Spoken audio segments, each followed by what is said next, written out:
aspect of Xi's preparations that is very concerning, I think, and suggests that it's not just the sort of order of battle of his PLA and Navy and rocket forces and so on, but that there is an enemy within component here inside the United States that could give him options to act, or perhaps a successor to act, perhaps again any moment.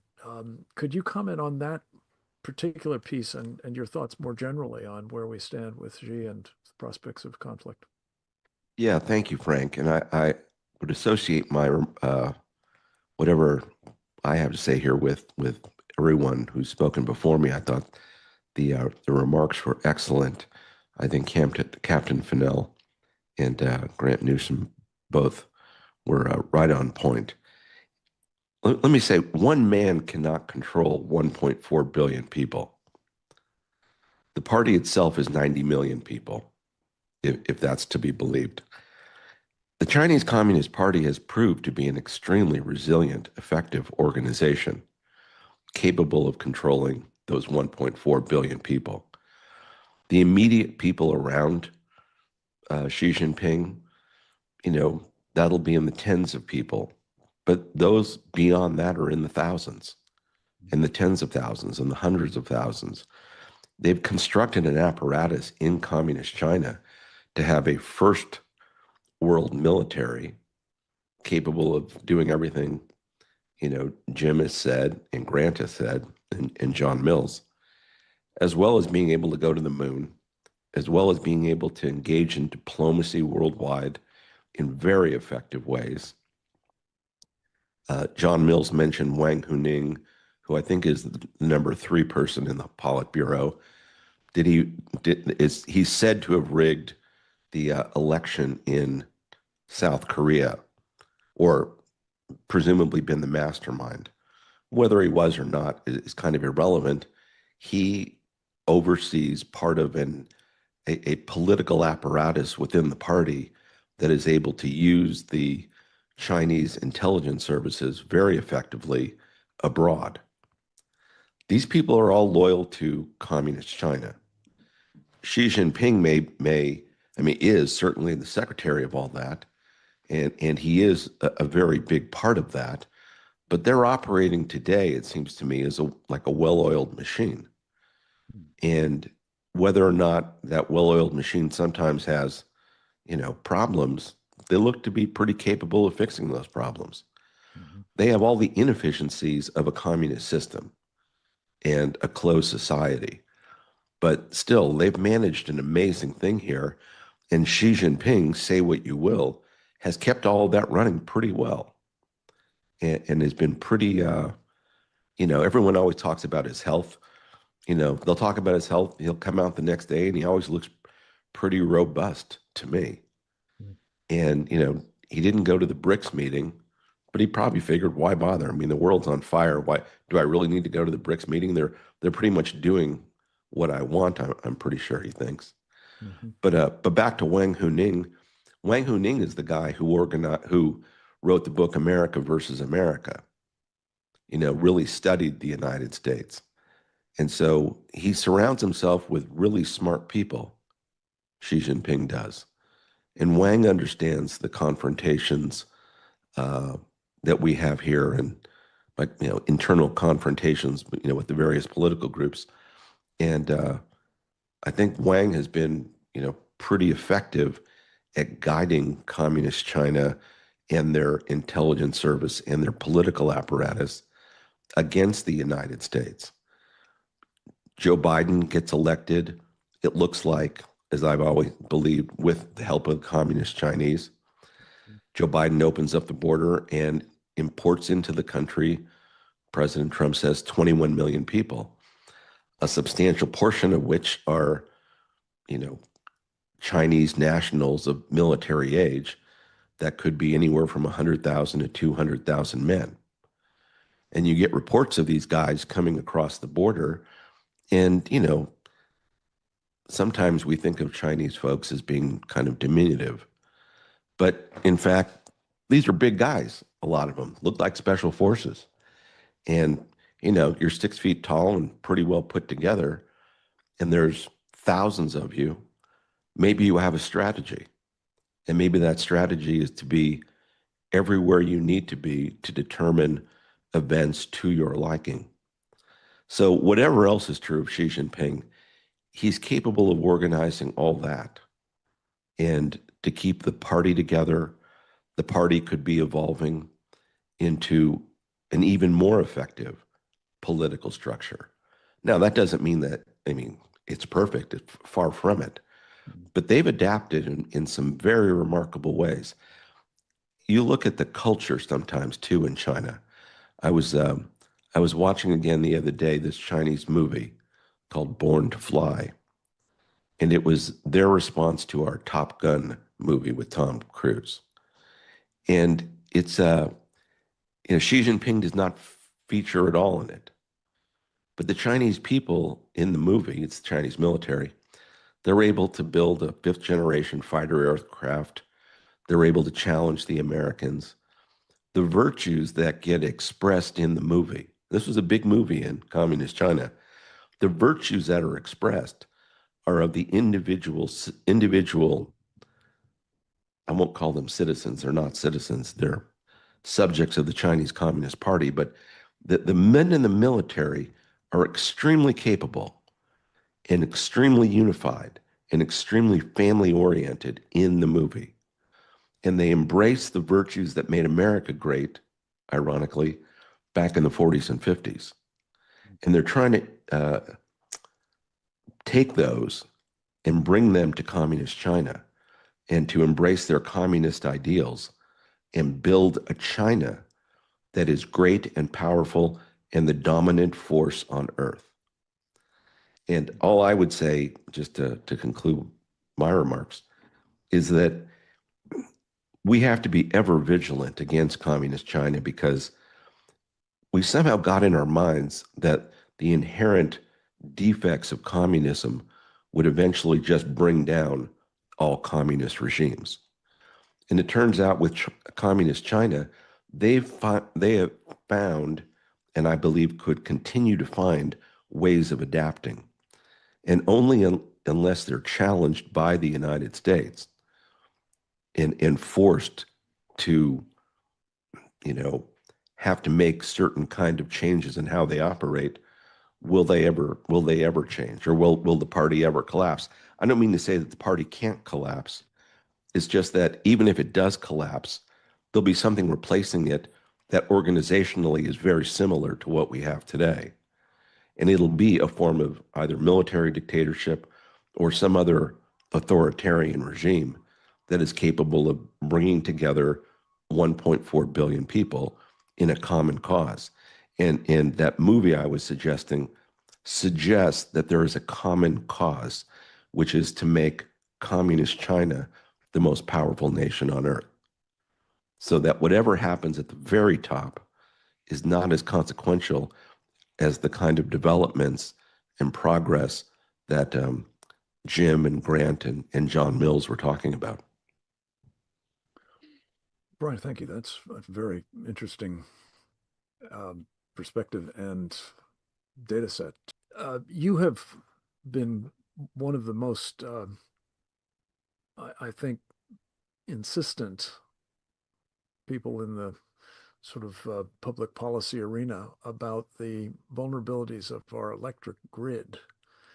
And in addition to having apparently sizable numbers of military personnel inside the country that could do immense harm to the grid, we also have this bizarre situation in which we're reliant on Chinese equipment inside the grid, in not just high voltage transformers, that's bad enough, but now also these solar farms and wind farms and batteries and the like, a number of which seem to have, mechanisms for controlling them or even perhaps destroying them remotely.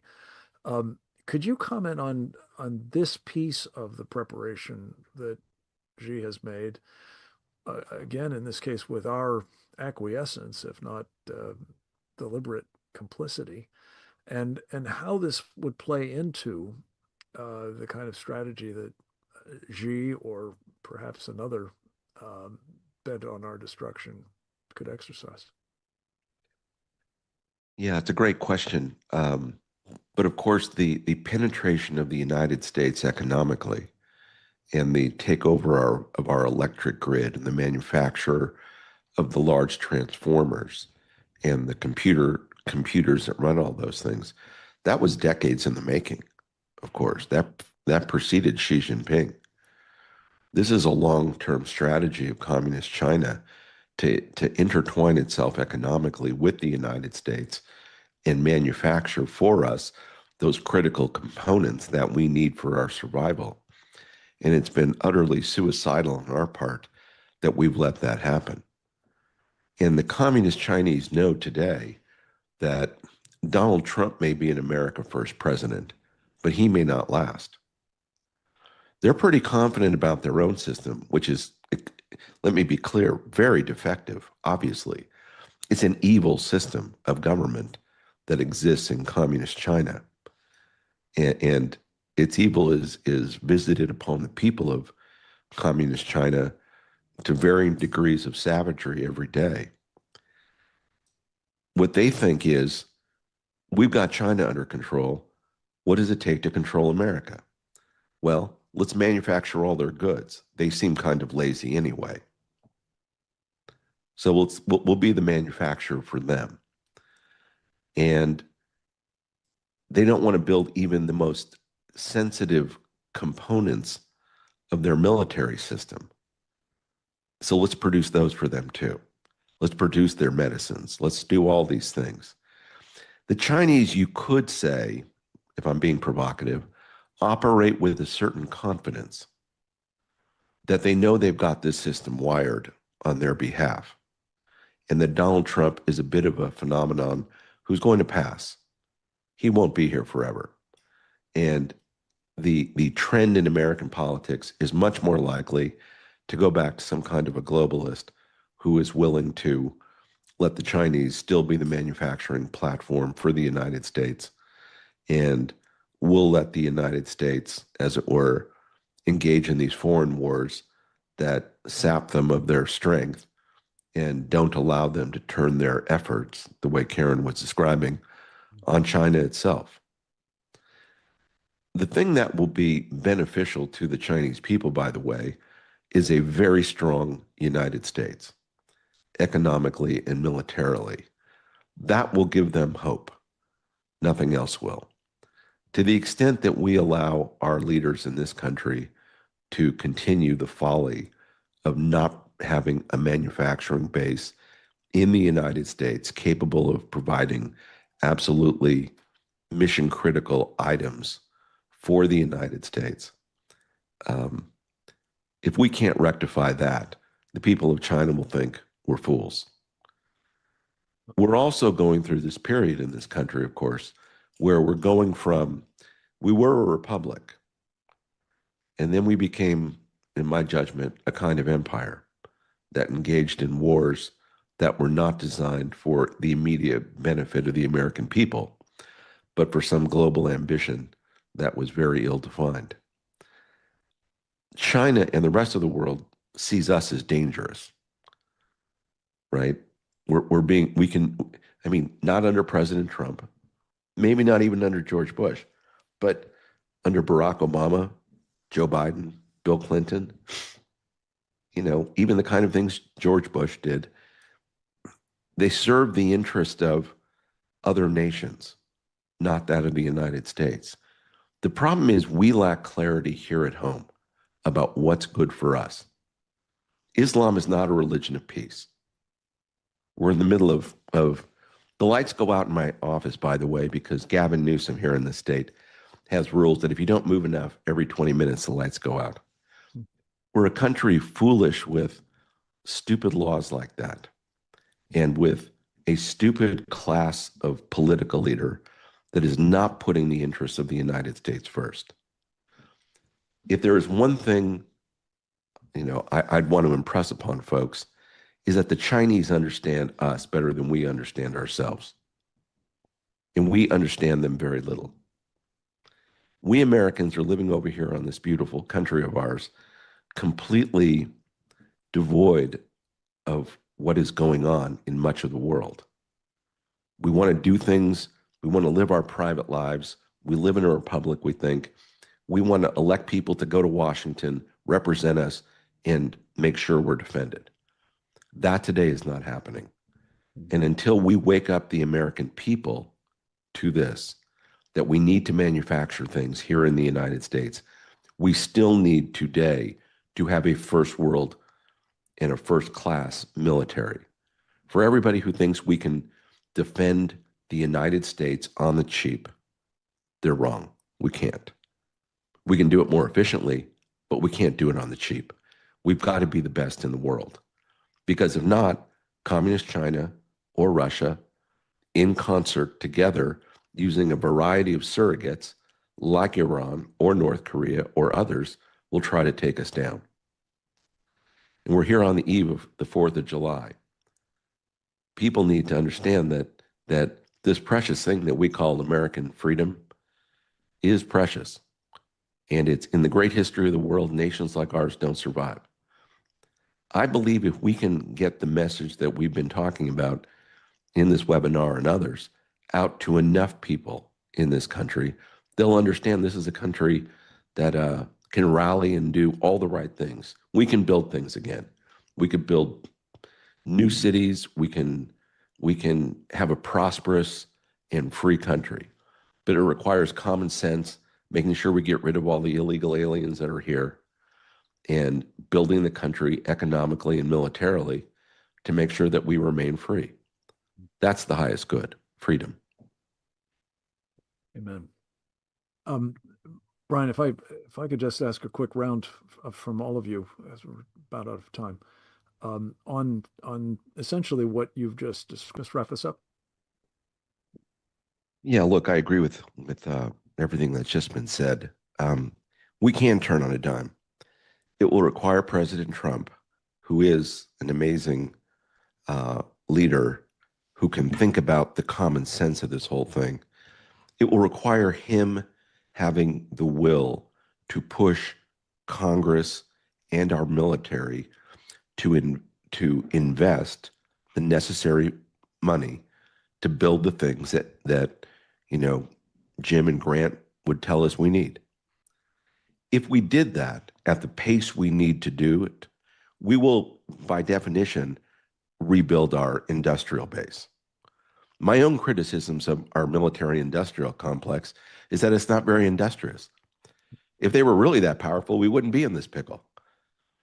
Now, they weren't the ones who got us into the wars, and they weren't the ones who kept us in the wars. It was bad judgments by our political leaders who were misguided about the things we should do, whether it was Iraq or Afghanistan. If it was right to go into Iraq, it was right to go in, reduce them, and get out of there. It's been the democracy projects, as it were, in those countries, thinking we can turn people into Democrats, as you've so brilliantly described time and again, Frank. That was where we made our mistake, thinking we can turn these people into Americans. They're not Americans. We're Americans. If we, in a commonsensical way today, just look at what will be required to secure the United States from all enemies, foreign and domestic, it will, with absolute clarity, be the rebuilding of our industrial base. President Trump believes that, but we have to do it at a pace that is realistic, meaning urgently. And the other side knows they can wait out Donald Trump. And so they're going to do everything they can to bide their time. And if you're communist China, you'll think, okay, he'll be here 4 years. Then he'll go. The next guy is very likely to just go back to the old ways. President Trump's going to need to describe to the American people what greatness looks like and the sacrifices, if necessary, that will have to be made. It's going to cost a lot. Fine. We'll cut other things if need be. But we've not got clarity on what it takes to rebuild this country. Part of the job of the president will be to make that case. I think he understands it, and it'll be our task to help defend him and what will be required intellectually here to this audience and to the American people. And thank you, Frank, for organizing this on this 4th of July weekend. Well, I appreciate all of you participating in it, Brian. Thank you for